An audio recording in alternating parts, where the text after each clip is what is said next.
And what was not debated in 2016 was the likelihood that we would end up leaving the EU with no deal. Then, of course, there are those who'll argue that we could pull out of the EU and fall back on the World Trade Organization rules. There's relying on our existing membership of the World Trade Organization, where, like Russia or Brazil, you put nothing into the EU but get nothing out in terms of preferential access. That's the WTO model. Okay, you activate Article 50. You're going to activate that immediately? That is what, if British people vote to leave, that's what we should do. On the 28th of June, you will activate it at the European Council. That's what we have to do. What would happen next? You have 2 years to negotiate.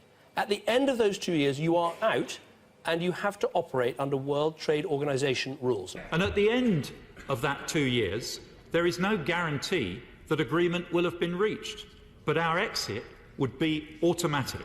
If we vote to leave, the clock starts ticking on 2 years. If we haven't negotiated a new trading arrangement with the European Union in 2 years, and you said this yourself, Nigel, we revert to what are called World Trade Organization terms. What would happen if that deal to leave wasn't done within 2 years? Our current access to the single market would cease immediately after 2 years were up. If we vote to leave, we are facing potentially a decade of uncertainty. 2 years to get out of the European Union, 7 years to negotiate a trade deal with the European Union, a free trade agreement, or WTO rules.